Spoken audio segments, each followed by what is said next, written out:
Class 10th के सभी student आज के इस वीडियो में एंड तक जरूर बने रहें क्योंकि सबसे इंपॉर्टेंट वीडियो है। चैप्टर नंबर 3 है हाउ डू ऑर्गेनिज्म रिप्रोड्यूस। इसी के मल्टीपल चॉइस क्वेश्चन को मैं एक्सप्लेन करूंगा और मैं उम्मीद करता हूं हर एक क्वेश्चन जो भी आप लोगों के बोर्ड के एग्जाम में पूछे जाते हैं मल्टीपल चॉइस क्वेश्चन के रूप में, आप लोग उसको सही जवाब में जरूर लगा कर आओगे। तो चलिए एक एक क्वेश्चन को मैं समझा देता हूँ, बहुत ही बेसिक जानकारी देता हूँ, इसलिए आप लोग वीडियो में एंड तक बने रहें। तो चलिए स्टार्ट करते हैं। क्वेश्चन नंबर 1 कह रहा है बाइनरी फिजन। देखिए आप लोगों ने पढ़ा था आसेक्सुअल रिप्रोडक्शन और सेक्सुअल रिप्रोडक्शन, दो तरह के रिप्रोडक्शन होते हैं, जिसमें बाइनरी फिजन जो रिप्रोडक्शन होता है वो आसेक्सुअल रिप्रोडक्शन के अंतर्गत आता है। क्योंकि आसेक्सुअल रिप्रोडक्शन के कई प्रकार आप लोगों ने पढ़े थे, सीखे थे और आप लोग जानते भी हो। तो यहाँ पर क्वेश्चन है binary fission is a method of asexual reproduction in. तो आपको एग्जाम्पल याद कराया गया था, उम्मीद है आप लोगों को वो एग्जाम्पल याद होंगे और आप लोग अटेम्प्ट जरूर कर लोगे आंसर। तो binary fission is a method of asexual reproduction in किसमें होता है ये बाइनरी फिजन, याद कीजिए। आप लोगों को काफ़ी क्वेश्चंस के एग्जाम्पल आप लोगों ने याद किए थे, मैंने खुद बताया था और मैं उम्मीद करता हूँ आप लोग को वो याद भी होंगे। तो चलिए मैं बात कर लेता हूँ उन सभी प्रोटोजोअन्स की जिसमें बाइनरी फिजन होती है। तो बाइनरी फिजन आप लोगों ने सबसे पहले एग्जाम्पल में याद किया था अमीबा, पैरामीशियम याद किया था, याद आ गया। और लीजमानिया डोनोवान ये भी आप लोगों ने याद किया था, लीजमानिया ये आप अपनी बुक्स में देख सकते हैं। ये तीनों एग्जाम्पल आप लोग बाइनरी फिजन के तौर पर याद कर सकते हैं। उम्मीद करता हूँ आप लोगों को एग्जाम्पल समझ में आ गया होगा। पहले क्वेश्चन का आंसर क्या होगा जल्दी से कमेंट बॉक्स में कमेंट करके जरूर बताइए। क्या पहला ऑप्शन सही है अमीबा, या फिर दूसरा हाइड्रा, तीसरा फर्न है और चौथा नन ऑफ दीस है। तो आपको क्या लगता है कौन सा आंसर सही होना चाहिए पहले का? जी हाँ बिल्कुल सही है, अमीबा ही इसका राइट आंसर है, क्योंकि अभी आप लोगों ने सीख भी लिया है। क्वेश्चन नंबर 2 देख लेते हैं। Budding is a method of asexual reproduction. देखिए बडिंग भी एक प्रकार होता है आसेक्सुअल रिप्रोडक्शन का। यहाँ पर भी पेरेंट का कोई भी महत्वपूर्ण रोल नहीं होता है, न मेल और न फीमेल, ठीक है। तो budding is a method of asexual reproduction और ये एग्जाम्पल बताना है आप लोगों को। याद कीजिए बाइनरी फिजन के एग्जाम्पल तो आप लोगों ने याद कर लिए हैं। अब सेकेंड जो प्रोसेस थी आप लोगों ने याद किया था,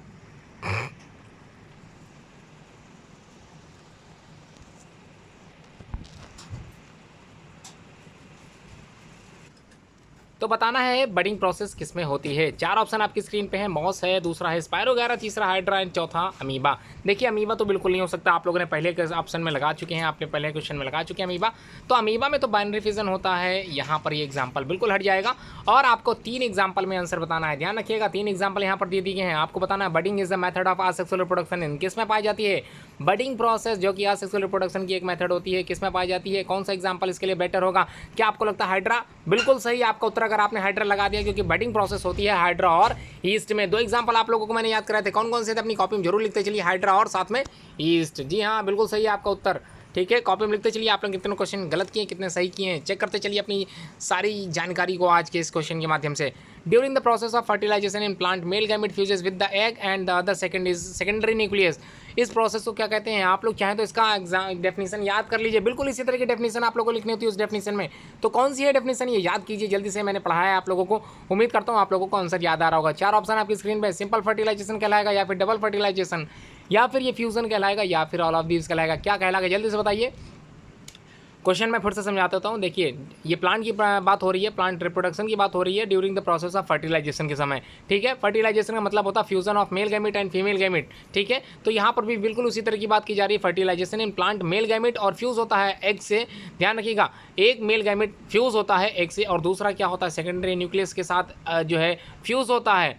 तो इस प्रोसेस को क्या कहते हैं? जी हाँ बिल्कुल सही आपका उत्तर, double fertilization is the process by which the process of fertilization in plant male gamete fuses with egg and other is secondary nucleus. इसे ही बोलते हैं डबल फर्टिलाइजेशन। इसी वजह से आप लोगों ने पढ़ा रखा था ट्रिपल फ्यूजन आगे होता है, आप लोगों को मैं बताऊंगा जरूर, अगली वीडियो में बने रहें। तो फिलहाल क्वेश्चन नंबर 4 देख लेते हैं क्या है क्वेश्चन। इन ह्यूमन फर्टिलाइजेशन किस तरह का ह्यूमन फर्टिलाइजेशन होता है? देखिए इन साइड ओवरी अगर फ्यूजन हो रहा है तो उसको बोलते हैं इंटरनल फर्टिलाइजेशन। तो आपको बताना है ह्यूमन में, ठीक है, इंसानों में किस तरह का फर्टिलाइजेशन होता है ये आपको बताना है। पहला है एक्सटर्नल फर्टिलाइजेशन, दूसरा इंटरनल है। क्या दोनों तरह का होता है, बोथ ए एंड बी, या फिर इनमें से कोई नहीं? क्या लगता है आप लोगों को दोनों में से कौन सा ऑप्शन सही होगा, करेक्ट कौन सा होगा जल्दी से बताइए, बोथ ए एंड बी या फिर नन ऑफ दीज? क्या लगता है? बोथ ए एंड बी बिल्कुल गलत हो जाएगा आपका उत्तर, एक्सटर्नल और इंटरनल में इसका आंसर सही होगा। तो एक्सटर्नल है कि इंटरनल है, कोई एक ही बताना है आप लोगों को। जी हाँ बिल्कुल सही आपका उत्तर, इंटरनल ही होता है। ह्यूमन फर्टिलाइजेशन में इंटरनल फर्टिलाइजेशन पाया जाता है, बिल्कुल आपका उत्तर सही है। अगला क्वेश्चन देख लेते हैं, क्वेश्चन नंबर 5 देख लेते हैं। In tissue culture method a small pieces of tissue grows and forms. क्या बनाते हैं? देखिए टिश्यू कल्चर एक मेथड होता है, वेजिटेटिव प्रोपगेशन के बाद आप लोगों ने ये टॉपिक पढ़ा होगा। In tissue culture method a small piece of tissues grows and forms. क्या बनाते हैं ये टिश्यू, आगे बढ़ के क्या बनाते हैं, कैलस बनाते हैं, मोनोसाइट्स बनाते हैं, या फिर सिनैप्स बनाते हैं, या होमोस्टैटिस बनाते हैं। देखिए होमोस्टैटिस बिल्कुल नहीं हो सकता, ये क्रॉस है। सिनैप्स ये तो न्यूरॉन में पाया जाता है, जबकि पेड़ पौधे में न्यूरॉन्स के कहीं पे भी पार्टिसिपेशन नहीं होता है। 2 ऑप्शन बचे हैं, कैलस बचा है और मोनोसिस्ट बचा है। क्या लगता है आप लोगों को पांचवें कौन सा आंसर सही होगा? अगर आपने बी लगा दिया तो आपका उत्तर गलत है, इसका मतलब है कैलस आंसर बिल्कुल सही है। आप लोग जरूर याद कर लीजिए। आप लोगों ने आपने एक प्रोसेस पढ़ी थी जिसका नाम था लेयरिंग प्रोसेस या कटिंग प्रोसेस। इसमें आप लोगों ने क्या किया था, कट किया था सेक्शन। बिल्कुल उसी तरह से आप लोगों को कैलस समझ लेना है। तो आगे क्या बनेगा, कैलस बनेगा। ड्यूरिंग प्रेगनेंसी मेंस्ट्रुएशन क्या होता है, बिल्कुल बताइए, जल्दी से बताइए। मेंस्ट्रुएशन बिल्कुल बंद हो जाती है। और ड्यूरिंग प्रेगनेंसी के दौरान क्या होती है, मेंस्ट्रुएशन साइकिल बंद हो जाती है। प्रेजेंट होती है, एब्सेंट होती है, इंटरमिटेंट होती है, या फिर प्रेजेंट विद पेन। ठीक है, क्या लगता है आपको क्या सही आंसर होगा? बिल्कुल आपने उत्तर सही लगाया है। बिल्कुल एब्सेंट हो जाती है, बिल्कुल भी नहीं आती। ठीक है, ये साइकिल बिल्कुल बंद हो जाती है। क्वेश्चन नंबर 7 देख लेते हैं। Vegetative reproduction is possible by. तो वेजिटेटिव रिप्रोडक्शन ये पॉसिबल है, किस में पॉसिबल है? क्या ये रूट में पॉसिबल है, क्या ये स्टेम में पॉसिबल है, या फिर लीव्स में, या इन सभी में ये पॉसिबल है? क्या लगता है आप लोगों को? जल्दी से बताइए, कमेंट बॉक्स में कमेंट करते चलिए, हर एक क्वेश्चन के जवाब देते चलिए, जिसमें आप लोगों को पता चले आपकी चैप्टर नंबर 10 की कितनी सी सॉरी चैप्टर नंबर 10 कह रहा हूँ, चैप्टर नंबर 3 की कितनी अच्छी तैयारी है बायोलॉजी की। ठीक है, क्वेश्चन नंबर 7 फिर से देख लेते हैं। Vegetative reproduction is possible by, किस में पॉसिबल हो सकता है, रूट, स्टेम, लीव्स, या फिर सभी में? तो आपको याद होगा वेजिटेटिव पार्ट्स ये तीनों ही हैं। इसका मतलब आपका उत्तर डी अगर है तो ये बिल्कुल सही है। क्वेश्चन नंबर 8 देख लेते हैं। बहुत ही बेसिक क्वेश्चन बता रहा हूँ मैं, हर एक क्वेश्चन का एक्सप्लेनेशन मैं बहुत ही अच्छे ढंग से कर रहा हूँ, और मैं उम्मीद करता हूँ आप लोग एंड तक जरूर समझते चलोगे। Question number 8, after fertilization which structure from food. देखिए फर्टिलाइजेशन का मतलब फिर से मैं बता देता हूँ, fusion of male gamete with female gamete, और मेल गैमेट का फ्यूजन होना ही फर्टिलाइजेशन कहलाता है। और साथ में बनता क्या है, एम्ब्रियो बनता है। जी हाँ, बिल्कुल एम्ब्रियो बनता है। यहाँ पर बात की जा रही है फ्रूट बनने की जो प्रोसेस होती है, उसमें स्ट्रक्चर जो फॉर्म होता है फ्रूट का, वो किससे फॉर्म होता है, कौन सी चीज़ फूल जाती है जो फ्रूट बनाती है? 4 ऑप्शन स्क्रीन में, कैलिक्स है, कोरोला है, स्टेमन है, ओवरी है। देखिए स्टेमन तो बिल्कुल नहीं हो सकता क्योंकि ये तो मेल पार्ट है, बिल्कुल भी नहीं हो सकता क्योंकि ये मेल पार्ट है। तो बचा क्या, फीमेल पार्ट कौन सा है इसमें से? 8वां क्वेश्चन जल्दी से लगाइए। क्वेश्चन नंबर 8 का आंसर क्या हो सकता है, जल्दी से बताइए। जी हाँ, बिल्कुल सही है, ओवरी इसका सही आंसर है, क्योंकि ovary is the female part of the plant. तो ओवरी फीमेल पार्ट होता है, इसलिए यहाँ पर आंसर डी होगा। क्वेश्चन नंबर 9 देख लीजिए, बहुत ही इंपॉर्टेंट क्वेश्चन है। How many male gametes are found in the pollen tube. Pollen tube सभी ने देखा था, कहाँ पर होते हैं पोलन ट्यूब? पोलन ट्यूब होते हैं कहाँ पर होते हैं, जल्दी से बताइए। Pollen tube stigma style ovary, इसी के बीच में एक लेयर जाती है, इसी के बीच एक नली जाती है, जिसको पोलन ट्यूब कहा जाता है। इसी पोलन ट्यूब में, इनसाइड पोलन ट्यूब, आप लोगों ने मेल गैमेट फाउंड होते हुए देखा होगा, और उसी का बाद में फ्यूजन होता है ओवरी के अंदर। जी हाँ, हाउ मेनी मेल गैमेट की बात की जा रही है, फाउंड इन पोलन ट्यूब में पाए जाते हैं। पहला ऑप्शन है 1, दूसरा ऑप्शन है 2, तीसरा ऑप्शन 3, और चौथा ऑप्शन है 4। तो क्या लगता है 9th का कौन सा आंसर सही होना चाहिए? आपको मैं बता देता हूँ, बाइलोब्ड स्ट्रक्चर होता है, 2 गैमेट इनसाइड पोलन ट्यूब के अंदर जाते हैं। एक किससे जो है फ्यूज़ होता है, आप लोगों को मैंने बताया था, एक से फ्यूज़ होता है, और दूसरा न्यूक्लियस के साथ फ्यूज़ होता है। इसी वजह से इस प्रोसेस को बोला जाता है क्या, डबल फर्टिलाइजेशन। ठीक है, उम्मीद करता हूँ आप लोग क्वेश्चन नंबर 9 समझ गए होंगे। चलिए अब बात करते हैं क्वेश्चन नंबर 10 की। क्वेश्चन नंबर 10 देख लेते हैं। In boys the puberty occurs in the age of. ठीक है, किस एज में प्यूबर्टी अकर्स होती है, किस एज में जो है प्यूबर्टी अकर्स होती है, सेक्सुअल रिप्रोडक्शन अकर्स होते हैं, ये आपको बताना है। 10 से 12 उम्र की साल के बच्चों में, या फिर 12 से 14, या फिर 16 से 18, या 20 से 22 साल के बच्चों में। तो 10वां question A, B, C, D, इन तीनों में से कौन सा ऑप्शन, चारों में से कौन सा ऑप्शन सही है, और 3 ऑप्शन गलत कौन से हैं, ये भी आप लोग बता सकते हैं। क्वेश्चन नंबर 10 समझ में आ गया। क्वेश्चन नंबर 10 आंसर बताइए जल्दी से कमेंट बॉक्स में आंसर लिखते चलिए। जी हाँ, बिल्कुल किशोरावस्था में आयु होती है, 12 से 14 साल की अवस्था में ये होता है। अगला क्वेश्चन है, अगला क्वेश्चन देखिए, क्वेश्चन नंबर 11 क्या है। After menstruation ovulation takes place. तो कितने दिन में ओव्यूलेशन होता है, तो ओव्यूलेशन का निर्माण कितने दिन में होता है, जल्दी से याद कीजिए। ओव्यूलेशन का निर्माण कितने दिन में होता है? आफ्टर 6 से 10 दिन, 12 से 14 दिन, 16 से 20 दिन, या 22 से 28 दिन। देखिए ये साइकिल 28 दिन की होती है, सबको पता है। 14 दिन में इसका निर्माण होता है, ओव्यूलेशन पीरियड स्टार्ट होता है, 14 दिन में बनता है। तो क्या लगता है कौन सा सही होगा? 11 का आंसर बताते चलिए जल्दी से। आंसर 11 का, जी हाँ बिल्कुल सही है, 12 से 14 दिन। ठीक है, बिल्कुल सही आंसर आपका बी है, बिल्कुल सही आंसर है। आगे बढ़ते हैं, क्वेश्चन नंबर 12 देख लेते हैं। क्वेश्चन नंबर 12 में क्या कह रहा है, gland which is found only in males. तो ग्लैंड जो सिर्फ और सिर्फ किस में पाई जाती है? मेल में पाई जाती है। तो कौन सी मेल में पाई जाती है? देखिए आप लोगों को मैंने सेक्स रिप्रोडक्शन में फीमेल सेक्सुअल रिप्रोडक्शन और मेल रिप्रोडक्शन दोनों ही पढ़ाए थे अच्छे से, आप लोगों को याद होगा, अच्छी बात है। तो यहाँ पर बताना क्या है, इनमें से कौन सी चीज़ मेल्स में पाई जाती है केवल? पहला है गैस्ट्रिक ग्लैंड। गैस्ट्रिक ग्लैंड तो दोनों में पाई जाती है, मेल और फीमेल दोनों में पाई जाती है। पेरिनियल, बताइए प्रोस्टेट पेरिनियल ग्लैंड किस में पाई जाती है? क्या ये भी मेल और फीमेल दोनों में पाई जाएगी? जी हाँ, बता देता हूँ, मेल और फीमेल दोनों में पाई जाएगी। पैनक्रियाज, पैनक्रियाज मेल और फीमेल दोनों में होते हैं। और साथ में डी वाला ऑप्शन जो है प्रोस्टेट ग्लैंड, बिल्कुल सही आंसर आपका डी अगर आपने लगा है। तो प्रोस्टेट ग्लैंड जो होती है वो सिर्फ और सिर्फ मेल में पाई जाती है, ओनली फाउंड इन मेल। ठीक है, अगला क्वेश्चन नंबर 13 देख लेते हैं। इंपॉर्टेंट क्वेश्चंस की सीरीज है, उम्मीद करता हूँ आप लोग इस चैप्टर के सारे क्वेश्चंस को जल्दी समझोगे और टेलीग्राम पे जो क्विज होने वाली है उसके क्वेश्चन के लिए आप लोग अच्छे से तैयारी कर लोगे।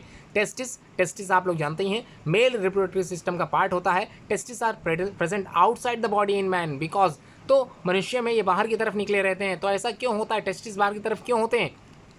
चार ऑप्शन स्क्रीन में। There is less space in abdominal cavity, क्योंकि एब्डोमिनल कैविटी में स्पेस कम होता है, इस वजह से ये बाहर निकल आते हैं। या फिर temperature is less outside the body, temperature शरीर के बाहर कम होता है, इस वजह से इनको बाहर निकलना पड़ता है, क्योंकि ज़्यादा टेम्परेचर होने से स्पर्मेटोजेनेसिस प्रोसेस में रुकावट आ सकती है और कोई भी बाप नहीं बन सकता। इसी वजह से temperature is less outside the body, इसी वजह से टेस्टिस प्रेजेंट होते हैं बाहर की तरफ। ठीक है, क्लियर समझ में आ गया। अगला है सी ऑप्शन, सी है कॉपुलेशन इज ईजी, कॉपुलेशन आसान होता है। नन ऑफ द एबव, या चारों में से कौन सा आंसर आपको लग रहा है? क्या कोई नहीं सही होगा या फिर कोई ऑप्शन सही आपको लगता है? जी हाँ, बिल्कुल आपने सही दिया है। क्वेश्चन नंबर 13 का बी आंसर बिल्कुल सही है। ठीक है, टेम्परेचर जो होता है वो is less outside the body होता है, बिल्कुल सही आंसर है आप लोगों का।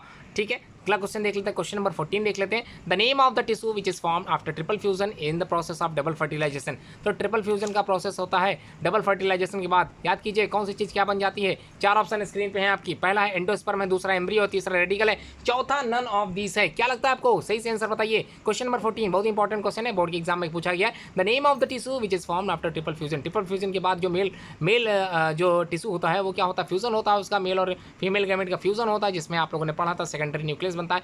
ये भी आप लोगों ने सीखा था कि पहला जो है न्यूक्लियस के साथ जो है मेल गैमेट जो है फ्यूज होता है, दूसरा सेल्स एग्स के साथ फ्यूज होता है। यहाँ पर ट्रिपल फ्यूजन की बात हो रही है आफ्टर डबल फर्टिलाइजेशन के बाद। तो क्या चीज़ का निर्माण होता है? क्वेश्चन नंबर 14 जल्दी से आंसर बताइए। क्वेश्चन नंबर 14 जल्दी से बताइए। जी हाँ, बिल्कुल सही है, एंडोस्पर्म, बिल्कुल सही जवाब आपका। Endosperm is the right answer of this given question, बिल्कुल सही है, वेरी गुड। क्वेश्चन नंबर 15 देख लेते हैं। In angiosperms after fertilization seed coat is form. तो देखिए इन एंजियोस्पर्मिक प्लांट की बात हो रही है, आफ्टर फर्टिलाइजेशन की सीड कोट इज फॉर्म। ठीक है, सीड कोट का निर्माण होता है बाई किसके द्वारा होता है? चार ऑप्शन आपकी स्क्रीन पे हैं। सेकेंडरी न्यूक्लियस है, इंटेगुमेंट्स है, तीसरा ओवरी वॉल है, या फिर लास्ट वाला है एम्ब्रियो सैक। चारों में से कौन सा आंसर सही लगता है? जल्दी से बताइए। एचएम पब्लिकेशन की बुक से मैं पढ़ा रहा हूँ और मैं उम्मीद करता हूँ आपके सभी लोगों के पास बुक आपके पास होगी। तो इन एंजियोस्पर्मिक प्लांट ऐसे प्लांट होते हैं जिनमें फ्लावर्स निकलते हैं, फ्लावरिंग प्लांट भी इन्हीं को बोलते हैं। तो फ्लावरिंग प्लांट में fertilization seed coat is formed होता है, किसके बाद कैसे बनता है? जल्दी से बताइए। क्वेश्चन नंबर अगला जल्दी से बताइए। क्वेश्चन नंबर 15 का आंसर बताइए। क्वेश्चन नंबर क्या है 15 का? जी हाँ, बिल्कुल सही जवाब आपका। इंटेगुमेंट्स के बाद ही फर्टिलाइजेशन कोट बनता है। इंटेगुमेंट्स आप लोगों ने ओव्यूल पढ़ा था, ओव्यूल के पार्ट्स पढ़े थे, ओव्यूल में एक पार्ट आप लोगों ने इंटेगुमेंट्स पढ़ा था, बिल्कुल सही आपका उत्तर। ओव्यूल में ही इंटेगुमेंट्स पाया जाता है जो कि सीड कोट का निर्माण करता है। क्वेश्चन नंबर 16 देख लीजिए जल्दी से। The middle part of the carpel is the flower is called. ठीक है, कार्पल का जो मिडिल पार्ट होता है फ्लावर में क्या होता है? Stigma, style, ovary, ovule. क्या कहलाता है? ओव्यूल तो बिल्कुल नहीं कहलाएगा, ओव्यूल तो सबसे नीचे होता है। ओवरी भी नहीं कहलाएगा, बिल्कुल गलत है। स्टाइल और स्टिग्मा में सबसे सबसे सबसे मिडिल पार्ट कौन सा कहलाएगा? अगर आपने उत्तर दे दिया जल्दी से दीजिए। Stigma is the upper part. अगर स्टिग्मा का आपका उत्तर गलत हो सकता है, स्टिग्मा अगर आपने लगा दिया तो 16 का ए बिल्कुल नहीं हो सकता, 16 का है बी। जी हाँ, स्टिग्मा सबसे ऊपर होता है, स्टाइल बीच में होता है, ओवरी इनसाइड होती है, सबसे नीचे ओवरी होती है, ओवरी के इनसाइड ओव्यूल आपको दिख जाएगा। ठीक है, अगला क्वेश्चन डबल फर्टिलाइजेशन की बात हो रही है। डबल फर्टिलाइजेशन एक प्रोसेस होती है जो की खासियत होती है, कौन से पौधों की खासियत है? फ्लावरिंग प्लांट्स के पौधों की खासियत है, जिसमें फ्लावर्स बनते हैं। और फ्लावरिंग प्लांट बेसिकली किसमें होते हैं? जी हाँ, बिल्कुल आपने उत्तर सही दे दिया है, एंजियोस्पर्मिक प्लांट की ही खासियत होती है। तो फर्टिलाइजेशन जो कि डबल होता है ये पाया जाता है एंजियोस्पर्मिक प्लांट में। जी हाँ, एंजियोस्पर्मिक प्लांट में ये डबल फर्टिलाइजेशन प्रोसेस पाई जाती है। उम्मीद कर रहा हूँ बहुत ज़्यादा स्पीड लेकर नहीं चल रहा हूँ मैं, और मैं उम्मीद ये भी कर रहा हूँ आप लोगों को अच्छे से समझ में भी आ रहा होगा। थोड़ा सा स्पीड से बढ़ा रहा हूँ क्योंकि 11 बजे एक और वीडियो मेरी अवेलेबल होने वाली है यूट्यूब पे, और उम्मीद करता हूँ उसमें भी आप लोग जरूर ज्वाइन करोगे। क्वेश्चन नंबर 18 देख लेते हैं। वेरिएशंस इन द ऑर्गेनिज्म आकर थ्रू। ठीक है, वेरिएशन का मतलब होता है बदलाव, चेंजेस दिखना। हर एक इंसान सेम नहीं होता, सिमिलर नहीं होता, क्योंकि क्लोन्स बिल्कुल नहीं बोलते, क्योंकि इसमें पाया जाता है सेक्सुअल रिप्रोडक्शन। जी हाँ, जिसमें सेक्सुअल रिप्रोडक्शन होता है उसमें वेरिएशंस आकर्ष होते हैं। ठीक है, बदलाव दिखाई देते हैं, चेंजेस दिखाई देते हैं। तो चार ऑप्शन आपकी स्क्रीन में, vegetative reproduction, asexual reproduction, sexual reproduction, या फिर स्पोर फॉर्मेशन। क्या लगता है आप लोगों को? क्या बताओगे आप लोग? देखिए, असेक्सुअल रिप्रोडक्शन में ही वेजिटेटिव प्रोपगेशन आता है, वेजिटेटिव रिप्रोडक्शन आता है। तो दो ऑप्शन कट गए, ए भी कट गया, बी भी कट गया। स्पोर फॉर्मेशन भी एक प्रोसेस होती है, एक मेथड होता है असेक्सुअल रिप्रोडक्शन का। इसका मतलब डी ऑप्शन ऑप्शन भी कट गया, बचा क्या, सी ऑप्शन बचा। अगर आपने सी ऑप्शन लगा दिया है तो आपका उत्तर बिल्कुल सही है। Question number 19, transfer of pollen grains from pollen sac to the stigma is called. देखिए ट्रांसफर हो रहा है, किस चीज़ का ट्रांसफर हो रहा है, पॉलन ग्रेन्स का। ये पॉलन ग्रेन्स होते कहाँ हैं, एंथर में होते हैं, और एंथर क्या है, male part of the plant, ठीक है। मेल पार्ट से कहाँ ट्रांसफर हो रहा है, पॉलन सैक में, टू द स्टिग्मा। स्टिग्मा क्या होता है, फीमेल पार्ट होता है। फीमेल पार्ट का सबसे टॉप मतलब सबसे ऊपरी भाग होता है, जिसमें क्या होते हैं, पॉलन ग्रेन्स जाते हैं इनसाइड पॉलन ट्यूब के अंदर जाते हैं, और इनसाइड ट्यूब के अंदर ही 2 मेल गैमेट पहुंचते हैं, और उसके बाद अंदर जाके फ्यूजन होता है। फ्यूजन आप लोगों ने पढ़ा ही है, डबल फर्टिलाइजेशन प्रोसेस होती है, जिसमें ट्रिपल फ्यूजन भी एक होता है, ये आप लोगों ने पढ़ लिया है। तो क्वेश्चन कह रहा है इस प्रोसेस को कहते क्या है, इस प्रोसेस को कहते हैं क्या, ओव्यूलेशन कहते हैं, फर्टिलाइजेशन कहते हैं, इनमें से कुछ नहीं, या फिर पॉलिनेशन। ए ऑप्शन सही होगा, बिल्कुल सही आपका उत्तर, आपने ए लगा दिया है, बिल्कुल आपका उत्तर सही है। क्वेश्चन नंबर 20 देख लेते हैं, the development of fruit after fertilization occur from. देखिए फ्रूट मतलब फल, तो फल का जो निर्माण होता है फर्टिलाइजेशन के बाद, तो इसमें क्या होता है, क्या चीज़ निर्माण करती है, क्या चीज़ फूल जाती है जो निर्माण करती है एक फल का, तो एंड्रोशियम होता है। एंड्रोशियम बिल्कुल नहीं हो सकता क्योंकि ये तो मेल पार्ट होता है। स्टिग्मा सबसे अपर पार्ट होता है, इसका कोई भी रोल नहीं होता। स्टाइल मिडिल पार्ट होता है, कोई रोल नहीं होता। बचा क्या, डी, बिल्कुल सही आपका उत्तर, क्योंकि सबसे निचला भाग ओवरी है, इनसाइड ओवरी अगर फर्टिलाइजेशन होता है उसको बोलते हैं इंटरनल फर्टिलाइजेशन, और यहाँ पर बिल्कुल बात सही है। अगर आपने उत्तर डी लगा दिया है तो आपका उत्तर बिल्कुल सही है। क्वेश्चन नंबर 21 देख लेते हैं, which of the following is not a part of the female reproductive system in human beings. तो आपको क्या लगता है, इनमें से कौन सा पार्ट नहीं है, ध्यान से समझिएगा, कौन सा पार्ट नहीं है, फीमेल रिप्रोडक्टिव सिस्टम का कौन सा भाग नहीं है। पहला है ओवरी, दूसरा यूटिरस है, तीसरा वास डिफरेंस है, चौथा है फेलोपियन ट्यूब। इन चारों में से कौन सा फीमेल रिप्रोडक्टिव सिस्टम का पार्ट नहीं है। नहीं की बात की जा रही, कई बच्चे क्या होते हैं बोर्ड के एग्जाम में कंफ्यूज हो जाते हैं और लगा के चले जाते हैं सही उत्तर। सही का मतलब हाँ वाला उत्तर लगा के चले जाते हैं, जबकि यहाँ पूछा क्या गया है, नहीं वाला कौन सा भाग नहीं है। ओवरी नहीं है, यूटिरस नहीं है, वास डिफरेंस नहीं है, या फेलोपियन ट्यूब नहीं है। देखिए फेलोपियन तो है, बिल्कुल है, यूटिरस बिल्कुल है, ओवरी तो फीमेल का ही पार्ट होता है। बचा क्या, वास डिफरेंस है। अगर आपने सी लगा दिया तो आपका उत्तर बिल्कुल सही है। बिल्कुल आपकी तैयारी बहुत अच्छी चल रही है, बोर्ड के हिसाब से आप लोग सबसे ज़्यादा अच्छे प्रिपेयर हो। चलिए बात करते हैं क्वेश्चन नंबर 22 की। 22 में क्या पूछा गया, द एंथर कंटेन्स, अभी आप लोगों ने बात की थी, अभी आप लोगों को मैंने समझाया भी था। एंथर क्या होते हैं, male part of the reproductive system, ठीक है। मेल पार्ट होते हैं किस रिप्रोडक्टिव सिस्टम के, प्लांट के ही, जी हाँ प्लांट के ही मेल पार्ट होते हैं। और इसी में क्या होता है, क्या सेपल्स होते हैं, बिल्कुल नहीं। क्या ओव्यूल होते हैं, बिल्कुल नहीं। क्या कार्पेल्स होते हैं, बिल्कुल भी नहीं। अगर आपने उत्तर लगाया है डी तो आपका उत्तर बिल्कुल सही है। उम्मीद करता हूं आप लोगों को आज की वीडियो अच्छी लगी होगी। शेयर जरूर करिएगा और लाइक करना बिल्कुल मत भूलिएगा, और अपने दोस्तों को भी इसको जरूर भेजिएगा। ध्यान रखिएगा जो भी क्लास 10th में पढ़ रहे हैं उनको ये वीडियो जरूर पहुंचाइएगा। ऐसी जो है मेरा निवेदन आप सभी लोगों से। Thanks for watching this video.